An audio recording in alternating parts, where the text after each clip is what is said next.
protocols like SMB or NFS or different network related protocol like CIFS and so on. So let's talk about this Azure Files option.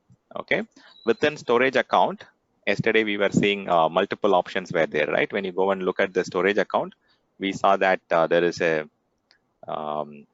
container option which is used for storing blob, and we have the file share option which can be used for creating file shares. So that is what we are going to discuss now. And this Azure Files is again a fully managed file share.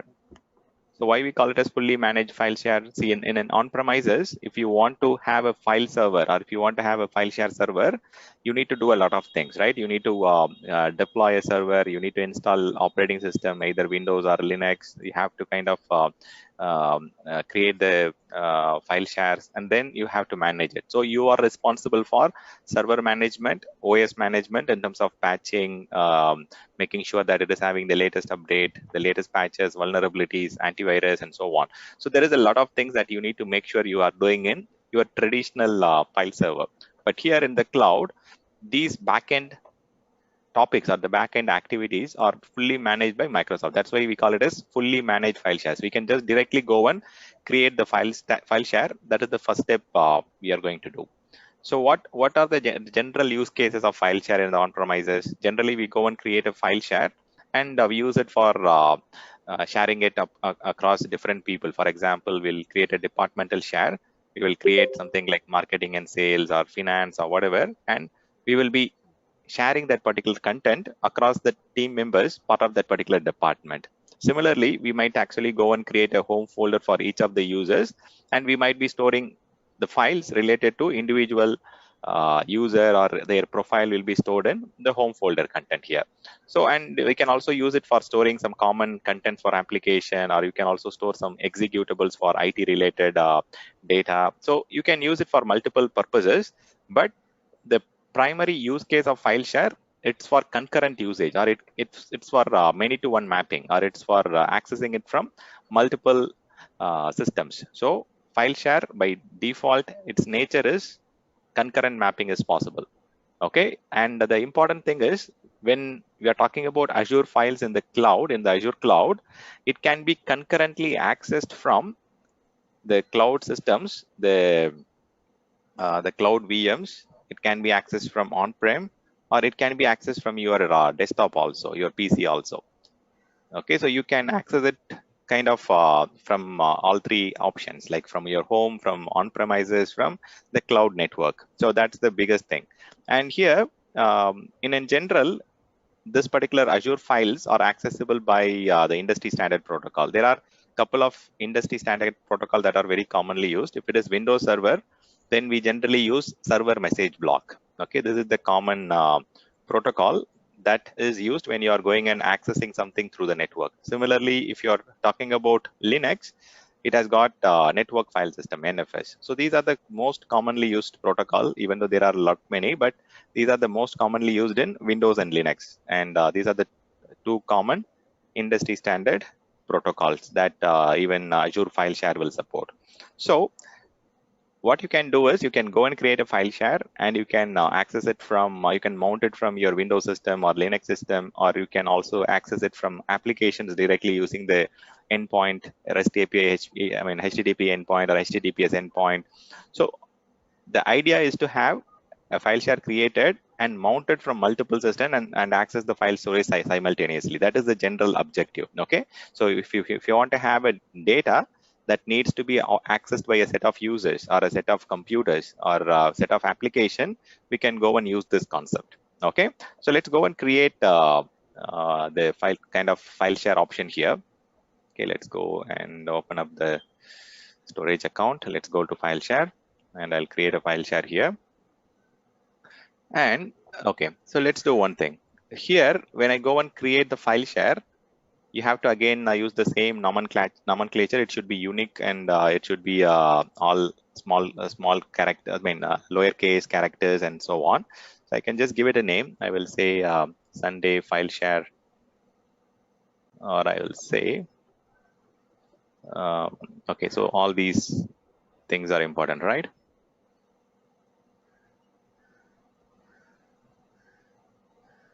So it should be only lowercase, and it should be you can have one, you cannot have, I mean, the name cannot have, cannot contain two consecutive hyphens. Okay, it can be, there can be one hyphen, but it cannot be more. Okay, I'll say Sunday hyphen file share hyphen 01. Okay, so here you have four categories or four tiering of the storage option. Okay, so again, yesterday we were talking about the tiering, right? So here also we have four tiering option. You have got premium option, which is always SSD. You have got transaction optimized, and sometimes premium also provides NVMe SSD disk. And we have got cool category, and you have got the last one, okay, hot and cool, right? Okay, so it's same like your blob storage, but we have one additional option, which is transaction optimized. Okay, so these are the four different tiers that are available. If you look at the options, we don't see the premium option here, right? Just because we created the storage as a kind of standard option. If you go to the settings, you will be able to find that.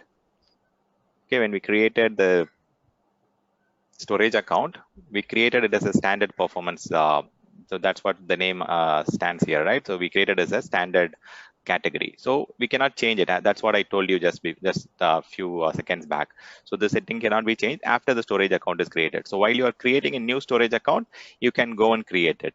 And again, if you are creating a storage account purpose built for some specific purpose like Azure file share or something like that, the best practice is to select the option at the beginning itself. See, for example, if I want to create a storage account specifically for file share, I can go and select the premium. If I need premium category, premium is always super fast, right? It is SSD, and it provides you low latency, and it gives you high throughput. And definitely, if you get all such benefits, cost is high. Okay, so let me go and select this premium option. And when I select the premium option, you get the premium account categories. And when I say the premium account categories, the premium option gives you three different options. One of them is the file share. Okay, and we also can use it for page blobs, and we can also use it for the block blobs. So these are the three options that we can use. So I'm going to select the file share option here. So file share is mainly for sharing the files across different systems. So we can use it for file shares, page blobs, and block blobs. We cannot use it for append blob. Append blobs are mainly for events and logs, right? So it does not need any kind of premium performance. It can be stored in a moderate speed. Okay, so here we are, I have selected the file share and I have selected the premium option. So if you want to create a premium file share, you have to select the premium performance and the file share premium account type. And you can go and make some settings here. So by default, when you go and create your storage account or any category, by default, the secure transfer for the REST API, if you're accessing it from the application, it is always secure transfer enabled by default. Okay, you don't have to kind of make any changes. By default, secure transfer is enabled for any REST API calls. If you're accessing it from the application directly or from HTTP. So what does this mean? It means like only HTTPS is supported.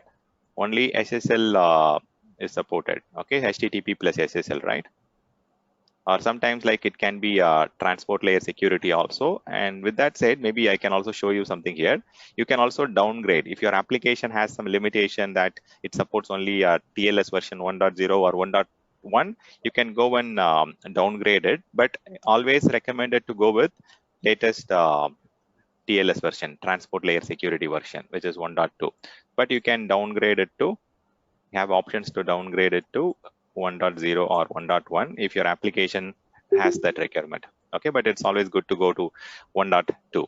Okay, I'll talk about the other security options here, but I want to show you one more thing. So you can also enable the same soft delete option like we were discussing about this yesterday, right? For your file share, you can also enable it for your file share, like your blob storage. Soft delete can be enabled, and again the same category default is 7 days, and you can reduce it to 1 day up to 365 days. I'll just mute the line here. Okay, so coming back, I'll just maybe change it to 1 day here. Okay, So this is recycle bin. Yesterday we saw the demo, right? How to create a soft delete and how to get it sorted out. We all saw that yesterday. And by default, you can see that the encryption is enabled. Okay, you can use either Microsoft managed keys. By default, all your storage account are encrypted using SSE, meaning it is called storage service encryption. And by default, it is encrypted using Microsoft managed keys. But if you want to get some keys from internet and if you want to use your own um, keys, you can also do that. Okay, there are two options. Either you can have Microsoft managed keys, or you can also go and purchase keys from the internet and you can have your own keys for protection. But Microsoft managed key is the default and it is also recommended.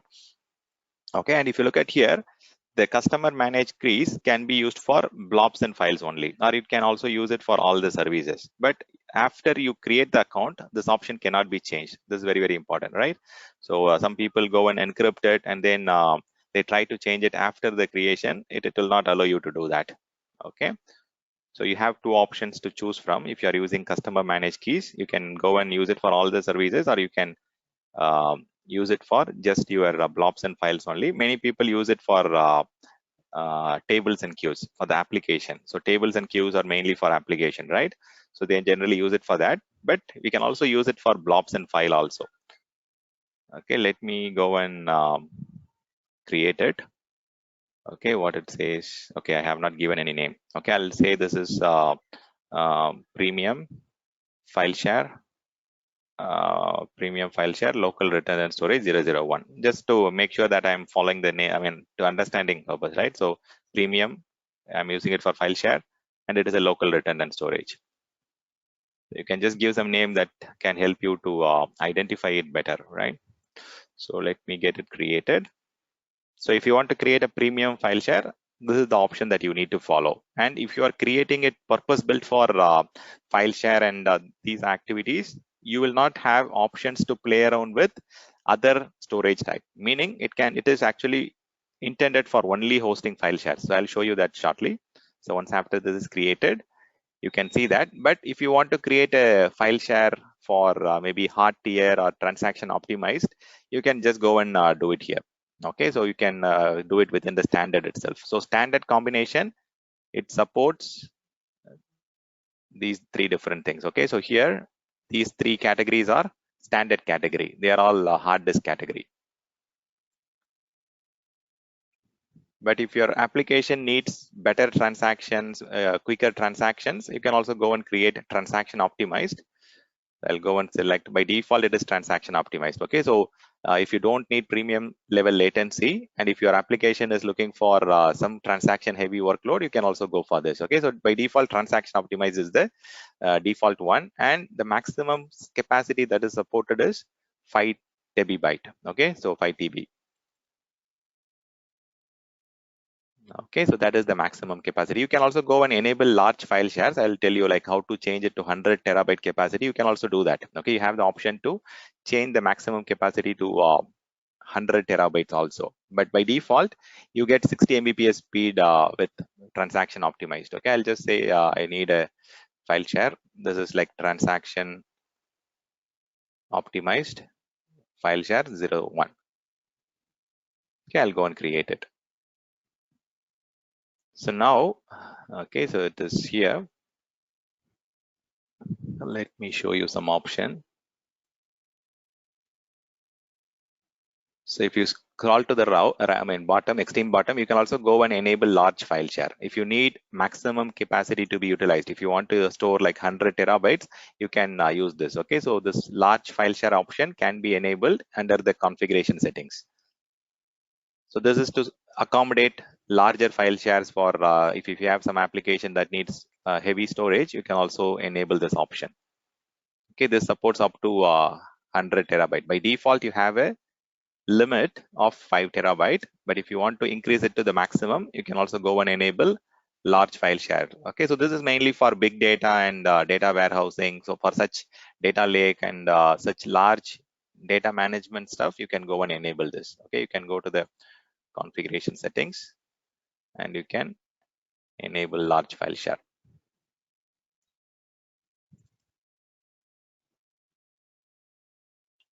Okay, this is to increase the limit from 5 terabyte to 100 terabyte.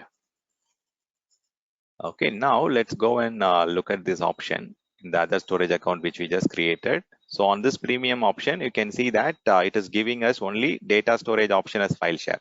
Whereas in the other cases, we were seeing containers, file share, table, queues, all the different things. But this one was purpose built for file storage.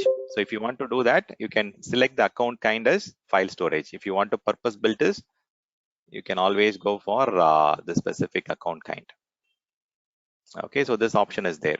Okay, generally people, if they want to have file share, they will go and create the account itself as a file storage option, and they go and use it. And if I go to the configuration items here, as I told you, you will never able to change the performance. Okay, so at the time of creation, you need to decide whether you want standard or premium. And by default, the secure transfer is always enabled. And okay, so let's talk about the security shortly. But other than that, okay, there is nothing much. Now I'll show you how to go and create a file share. Okay, let me create a name. I will say this is Azure with Stan file share 1. Okay, I can give it a name for the file share. So minimum share size is always 100 GB. This is the challenging part with file share in premium concept. Okay, so you have to include this stuff in the design document because customers will raise question. I mean, because they are looking for premium category, definitely the minimum starting size itself is high. Okay, so that is something which you need to capture it in your design document so that customer doesn't get surprised after their billing. Okay, so let's go and if you want to set it to maximum, you can also set it to maximum, but I will just limit it to maybe let me try to enter like 50. So it will say always minimum 100. Okay, so minimum is 100 and you can go up to 1000 TB. Okay, so I'll just say 100. That is the minimum that is supported in premium. And there are two options. As I told you, you can either support, it can either support server message block for Windows. If it is for Linux, it supports NFS. If your client systems are Windows, you can enable SMB option. If your client systems are NFS, you have to enable NFS option. So let's see the SMB option. I'll say SMB here. So I'll say Stan SMB file share 1 and I'll create it. Okay, so once after I created, similar to your blobs yesterday, you can go and upload the files. You can create additional folders within that. You can say this is for departmental purpose, and you can go and create hierarchy within that, and you will be able to add additional directories, or you can structurize it as per your official requirement. You can go and create for finance, you can go and create for HR, you can go and create for different departments, and you can store the respective data here. And now let me go one step back and show you something. So within this Azure file share, I'll also go and create some home drive or home drives or home folder. Okay, and here within that, I can go and upload some contents. Okay, I can also create some specific directory for specific people. So now I can just go and upload some files.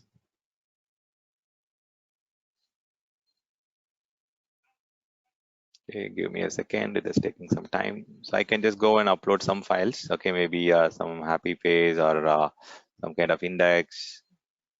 Okay, so whatever you want to upload, you can upload it. You can upload multiple files also at the same time.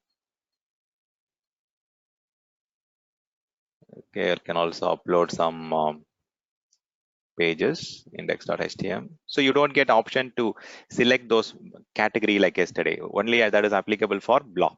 Blob has three categories, right? Block blob, append blob, and page blob. But file share, there is no such categorization. But you can also change the tier at a later time. For example, if I want to change the tier to what do you call cold or a different category, you can change it at a later time. But there is no option to select different types of files. It's only applicable for blobs only. Okay, only object type has got three categories: page, append, and blob. Stan, Ravi Yeah. here. Yes, Ravi.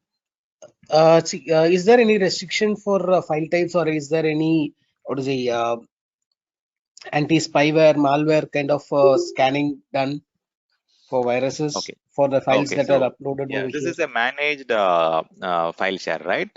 At the operating system, definitely Microsoft anti-malware is definitely installed, and Microsoft is managing the definition updates and antivirus and all those things at their operating system level. Okay, this is a managed file share. Only we get option to go and create a file share on the server, and we manage only at the file share level. Definitely, the protection is there. Okay, and it is protected against cyber security threats. It is protected against vulnerabilities. It is protected against viruses and all those things. It is a managed file share. Microsoft definitely has stringent practice in place to protect against those vulnerabilities and also the viruses.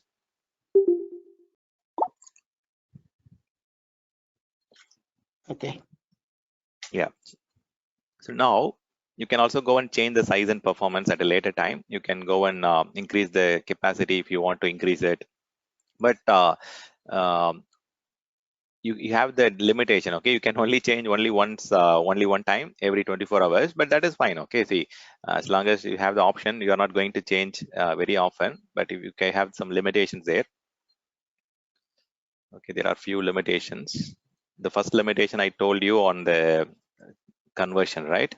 In the Azure storage account, you cannot convert. Somewhere I mentioned it. Okay. Okay. Yeah, you cannot convert from standard to premium and vice versa after creation. There are some limitation. That's fine. Okay, so let's do one thing. I've uploaded some files now. Let's see how to access this particular file share. Okay, so I'll go to the file share here. I'll go to the file share and click on connect option. If I click on connect, it gives me option to connect from different client machines. You can connect it from Windows. The file shares can be accessed from Windows or Linux or Mac. Okay, it can be accessed from any operating system. So if you're accessing it from Windows, you can either use net command or you can use some PowerShell commands to mount it. Similarly, if you are accessing it from Linux, you can copy this and use this make directory, and you can use it for mounting using the CAFS type. So if it is Linux, it will use the common internet file system type. If it is Windows, it will be using the SMB option to mount. And what is for Mac? I don't know. It is, what is the protocol? It is again SMB only. Good. So if it is again Mac, it is SMB. So only important thing, SMB uses port 445. So that port has to be made sure that you have that open from the client to the file share. Okay, it is mainly from the client location, not from the server side. It's mainly from the client location. Now, if I want to mount this particular file share on my machine, I can go and copy this PowerShell command, or I can also use command like net use or whatever you are already used to. Okay, so I can just copy this command now, and you have to make sure that this particular 445 port is open. And here, if I want to use some different drive letter, I can use different drive letter. Okay, if I want to use something like stan or yes or something, or if I want to use some different drive letter, you can change it automatically. The command will also change to mount the drive letter as yes. So if you look at the PowerShell drive, the name will be mounted as yes. So it will automatically change. Whatever the changes you are making here, the command, the PowerShell commandlet will also get updated. Okay, I'll copy this and I can log into any machine, either from your on-premises or from the cloud. You can log in from any machine, go to PowerShell, and you can execute that. The very first thing, it is going to verify the connection to port 445. So it is verifying. If the firewall doesn't allow, it will throw error. Okay, it is succeeded. So if it is succeeded, it is saying it is going to create a new PowerShell drive, and it will have a drive letter yes, and it will be mounting this particular UNC path. See, for example, how you generally access file share, you will go and access the file server name, and you will access the folder path or folder name, and you will be accessing it. Similarly, you have got uh, the server name of Azure file share, and you have got the file share name here. So that is the same thing. Okay, I'm going to mount it as a persistent drive. Even after reboot, it will be persistent. Okay, so let me enter it. Now it has entered and it has created. Now it has got mounted as S drive. So if I want to switch to the S drive, I can click on S drive. and I can go and look at the directory listing. There are two folders, departmental drive and home drive. And if I want to get inside home drive, I should always see the stand folder, and within the stand folder I should see those files which I uploaded, the happy face and the index and all those things. So you can mount it from any machine, your home machine, from your Azure or your on premises. So only thing is you have to make sure that the 445 port is open. Okay, and you can access it from the Explorer also. It is not that you have to access it from the command line. Even if you go to your this PC, you will also see the S drive here. Okay, it is a network mounted drive. So by default, we have given 100 GB capacity, right? So you can store up to 100 GB and you can access it. So if I want to create something here, I can go and create it. I can say ravi.text, antivirus, query. Okay, let me save it. Now I can just go and check it on the share here. I can get inside here, get inside home, get inside stan, and I should see that new file that was just created. Yeah, ravi.text. Oh, it is taking double the extension.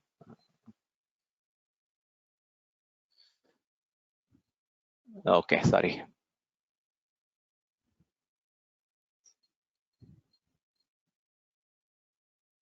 Okay, so it is able to, we are able to see it. Okay, so now the changes has got updated. There is a thumbs DB that gets created. Okay, that when there is some modifications or something that's getting done, it'll create that. That's fine. But you are able to see it, right? So this is how you can mount it from any machines. Okay, you can mount it from Windows, Linux, or MacBook, and you can do simultaneous access to the file share. So this is the way that you can store some common application files or common departmental files or home folders, whatever, right? There might be multiple use cases and you will be able to use it. And just like your blobs and virtual machine, you also have the option to take a point in time snapshot. So you know the point in time snapshot, right? Yesterday also we saw that for blob, you can go and create a point in time snapshot here. What is snapshot? Snapshot is a point in time backup. So it is like taking a photograph, right? So if you take a photograph today, and if you are looking at after 2 years, you will be able to look back and see like how you looked like uh, 3 years back or 2 years back or whatever, right? So that's the snapshot. That's the name also. It is named as snap because it is capturing the current. 1 minute, guys. It is capturing the current state of the system or capturing the current state. 1 minute. I'm not.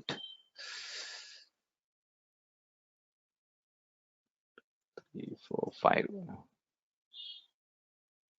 There is some issue with my keyboard. One minute.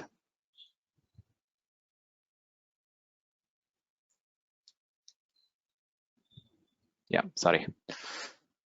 So any questions so far from anyone before showing the snapshot option?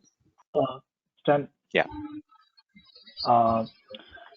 So you talked about the the file share which we just created is with SMB protocol, right? Mm-hmm. But still we will be able to mount the file share in Linux or Unix based systems using CIFS.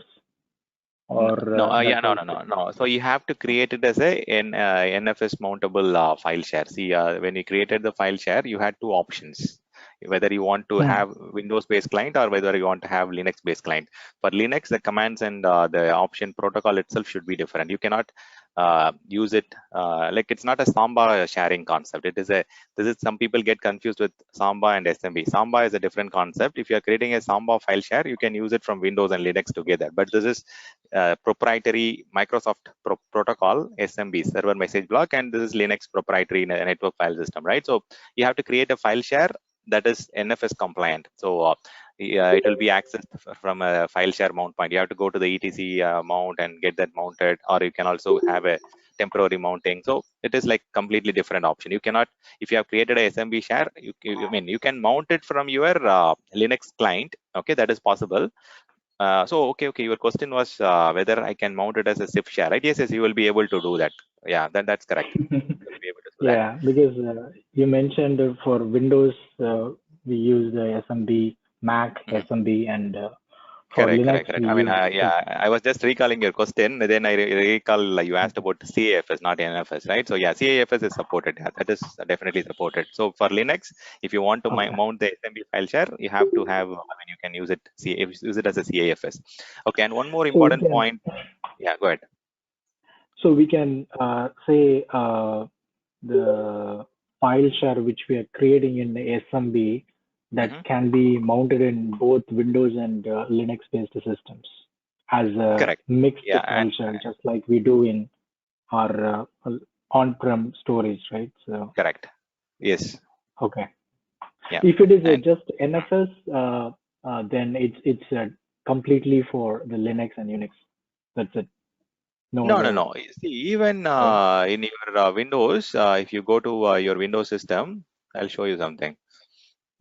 See, if you go to your add or remove roles, I remember there is an option to even use that. Okay, let me check that quickly. So if you go here, even there is an option where you can have the client for NFS also. Just give me a second. Storage migration service, storage migration proxy. Okay, this is for previous version. Message queuing client for NFS. So you can even if you have a Linux-based NFS file share, you can also mount it on Windows also. But you need to enable this feature. No, that is making the Windows server as a NFS server, right? No, no, So no. This is the the client for restriction. NFS. See, this particular option is for enabling this computer to access files on a Unix-based NFS servers. Correct, but will Mhm. that work for the Azure NFS file share as well? Yeah, it should work. It should work. See, after you Okay, enable NFS option, you should be able to access those NFS file shares from Windows also. Yeah. If you have okay, enabled it all right, on the client side. So similarly, okay, if you're accessing it from Windows, there is another point that you need to make sure. So the cloud-based, the SMB file shares should have the client systems running on, especially on the on-premises, it has to run on SMB version 3. Otherwise, there are a lot of challenges. Okay, so it should be SMB version 3. I think SMB version 3 is available from Windows 7. Okay, so it is there since very long time, but it should be at least Windows 7. Some people will still use Windows XP or something, or even prior to that. So that will not be supported. From Windows 7, it's all SMB version 3, right? So either it should be Windows 7 or it should be either Windows 2012 or even I think 2008 R2. Okay, minimum these are the two operating systems that is needed. It can be above that. It can be Windows 8, Windows 8.1, Windows 10, Windows 2016, Windows 2019 or 2022. All these are supported. So minimum that we should have the client version or the SMB client should be running on SMB version 3. Okay, so that is one thing.